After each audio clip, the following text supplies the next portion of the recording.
Hi, I'm Charles with AniCap. Previously, Yuito and his group found out about the governmental experiments that turn humans into others. After a little assistance from Fubuki, the platoon gets a chance to infiltrate the Serene facility but is stopped by Kanase. This puts Karen in a tough situation as he is left with no choice but to tell Kanase that ampoule drugs were made from human brains, and Serene hopes to turn human-derived others back into humans. The story continues after they have their discussion with Fubuki. This time he sent the platoon to go after the abandoned hospital in Lakusho. Fubuki also told them that Nagi was the witness to Naomi's transformation into another. Since they meddled with Nagi's personality, his memory of Naomi was stored in a Rahabaki. He then explains the fact that he had gotten access to Rahabaki and aimed to make Nagi's memory public to everyone. Even so, the group would still have to get the data from the hospital in Lakusho where Nagi was experimented upon. Karen, on the other hand, is not pleased by the fact that Kanase's platoon let Yuito and his group escape so easily. After lecturing them, Karen mentioned he had found something new about the Kunad Gate, as he displays Yuito on the screen and tells Kanase to watch closely. Back in HQ, Kaido starts to experience some issues with security in the Rahabaki, and remembers the time he granted Fubuki free access. Inside the hospital, Yuito remembers the time Nagi sacrificed himself for them just so they could escape. He tells the group that they have to take the chance to save him. Immediately after he says this, Nagi appears from the other end with a menacing look on his face. Meanwhile, Fubuki is surrounded by a group of OSF officers who tell him to come with them under Kaido's commands. Nagi starts to go after the entire group, yelling that they were fools to defy the government envisioned by New Hikuma. Yuito gets taken down quite easily after experiencing quick blackouts. Nagi takes him hostage and commands everyone to back off. Kanase and her platoon are more than convinced after Karen's meeting as they come to realize that Yuito from the future was telling the truth.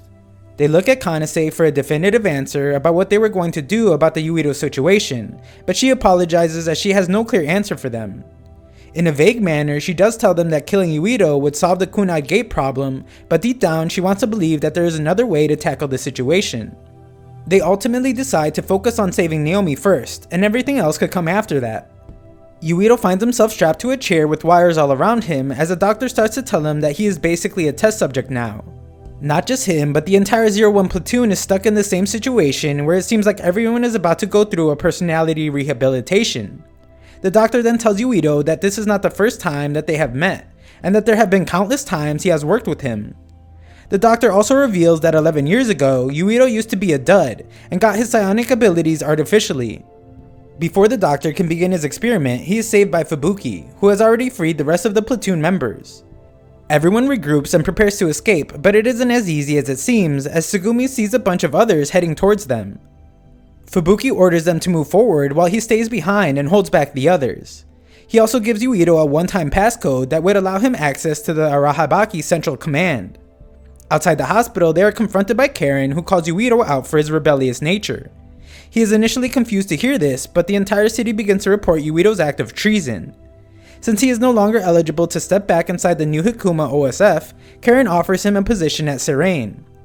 Yuito, however, has no plans of joining either side, at which point Karen suggests that he should just go to Tagetsu, an independent country that would welcome a criminal like him with open arms. He then heads inside the hospital to help Fubuki after giving Yuito a sample of an ampoule drug, telling him that he will be needing it if he ever decided to go to Tagetsu. At the same time, Kyoka finds some time to talk alone with Kanase as she plants the idea that perhaps her platoon should flee to Tagetsu as well. Shortly after, the entire platoon regroups, this time with Wataru, as they were worried for him since he was so close to the HQ itself. Wataru explains how he had help from Fubuki while escaping, but after that, there was nothing else from Fubuki's side as if he had completely vanished. Yuito discusses his situation as a former dud and the events that happened when he was captured. They don't pay it much mind as the group now has to think of their next move, which is likely to make way to Tagetsu, as per Karen's suggestion. Hanabi then points out that her uncle recently had some business dealings in Tagetsu, which was closely related to the experiments that OSF had been conducting. Despite this, Yuito still wants to know the truth about the nation and much more. As such, he is willing to take the risk. Back in Kanase's platoon, the decision to travel to Tagetsu is already public among the platoon members. Kyoka further reinforces the idea by revealing that the trucks from the Lakusha hospital were actively sighted on the route to Tagetsu. She suggests that Tagetsu is highly likely to be the one supplying the facility with ampoule drugs and other medications. Since Karen himself was actively hiding information from them in Suo, they would have no choice but to trust him and stay put. Kyoka further supports the decision to go to Tagetsu as she begins to tell Kanase that they might just find something that will be able to help Naomi. Kanase stands before Naomi's room calling out to her only to hear a traumatized wall. With this, she is prepared to go to Tagetsu, vowing to save Naomi no matter what. Fubuki wakes up in a hospital and finds Karen standing in the corner of his room. He asks why Karen bothered to save him, to which Karen pessimistically replies that Fubuki is still important because of his position. They begin to talk about Alice and how she was on her first day as an OSF officer. Naomi grows more and more restless in her monstrous form as she begins to yell for help. She then calms down after hearing a voice of another who addresses her as a friend. Kanase's platoon makes their way to the snowy border with the help of a truck, and then find themselves on foot. Kanase wonders what kind of city awaited them beyond the harsh cold vegetation. Kajero replies that Tagetsu isn't a city, but just a research facility filled with weirdos who are obsessed with the moon. Their conversation is interrupted by another who is covered in snow but somehow hasn't frozen. As soon as they take down the other, the blizzard stops, indicating that its presence alone was changing the weather. They finally make their way to a large gate and Kagero escapes, telling them that he wanted nothing to do with people from Tagetsu. A group of ladies covered in a hood stand in front of the gate and welcome Kanase, even addressing her as their treasure. They tell her that they had long awaited her arrival. Kanase asks what this was all about, and the Tagetsu faith replies that she was originally from Tagetsu and was born with immense psionic powers. She doesn't really care for what they have to say and directly asks about the others' research facility. They agree to tell her the truth, but only her and not the rest of the platoon members. She doesn't agree since she'd eventually have to report to the platoon anyway, and the Tagetsu faith chooses violence over negotiation. Kanase takes down some of the Tagetsu goons until one of their masks falls off, and it turns out to be Kyoka. Everyone else is captured, and Kyoka injects Kanase with a sedative, as she talks about how they had acquired the brain that controlled the red strings. Yuito's group faces a similar fate as they are approached by the Tagetsu faith members as well. Instead of attacking Yuito's group, the faith members guide him and the platoon toward the large gate. The platoon feels more than welcome inside the facility as they start to wonder how they came to know of Yuito and themselves. Tsugumi is on constant watch as she tries to search for any suspicious areas, which can still be a possibility since there are a lot of regions inside the facility that she cannot peek into. They are then led through a triangular door to a platform consisting of books. One of the members then tells them that they could interact with history if they wanted to, and that the moon is watching over them. By history, they understand that the guy was talking about the book as they carefully begin to examine it. Upon touching the book, a hologram of Kyoka appears in front of them. She then begins to give a detailed introduction to Kyoka's origin. The hologram points out that Kyoka Eden is a design of children created by Tagetsu. Luca mentions that he has heard about designed children. They are humans created through genetic recombination. Kyoka herself was designed from the sample cells of former psionics, researched by Dr. Hitoyo Pope. They ask her who Pope was, and she explains that she was a doctor who existed around 2,000 years ago, the same time when the new Hikuma was founded. The group suspects that the hologram might have more information than just the Pope, as they begin to ask what the new Hikuma was like in the past. She then explains that New Hikuma was a settlement built by the people of the Ark, who were a group of immigrants that came from the moon. She also mentions a catastrophic event that occurred 3,000 years ago, which severely dented the human population on Earth. In order to survive, humans would then migrate to the moon and build a city there. In the meantime, the Earth would be left behind to heal.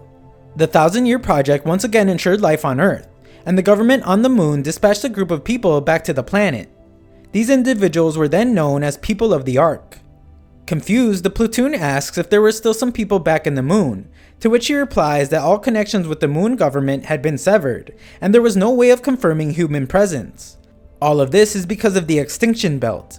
With this, they are able to deduce that the extinction belt did not exist up until the people of the Ark landed on Earth. They also ask the heavy question of who the others really are. The hologram then tells them that they will need access to something called Babe for the information. The group starts to discuss the people of the Ark and if the current humanity is a direct descendant of the people from the moon. This conversation leads them nowhere, and then Yuito asks the hologram what the Kunad Gate is. The hologram explains it being a black hole, and Yuito's connection to the hole itself. The scenery around them changes as the projection begins to ascend, telling them not to worry about the Kunad Gate. According to her, it is simply trying to remake the universe. One of the faithful members overhears them talking about Babe, and volunteers to take them to it since it is the main computer system that controls Tagetsu. Yuito grows a little suspicious at this offer as he suspects they might be led to a trap.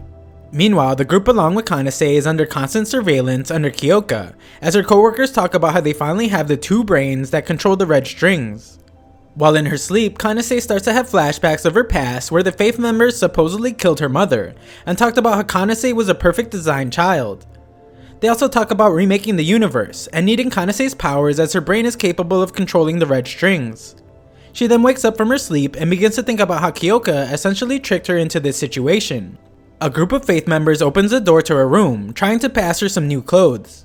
Just then, all the surveillance goes down as Kagura knocks out those in front of Kanase and helps her break out. He also tells her that there was no time to talk much as Yuito and his group were inside Tagetsu as well. She realizes that Tagetsu is likely after Yuito for the same reason as her. Kyoka gets news of Kanase's escape and realizes why Kagura abandoned them outside. It was always his intention to infiltrate the place on his own without being spotted. Yuito and his group are brought to another similar platform, which according to the Faith member is right outside the Babe mainframe. Inside a triangular door, there is a storage room with yet another book just lying still. They try to reach out to the Wataru before making any kind of move, but are forced to examine the book again, since cyanide is completely blocked inside Babe. This book is not the same as the other, as Yuito starts to experience some disturbance upon touching it. He recalls the feeling as being similar to being connected to SAS before being completely paralyzed. Thanks for watching part 4, all other parts will be in a pinned comment below.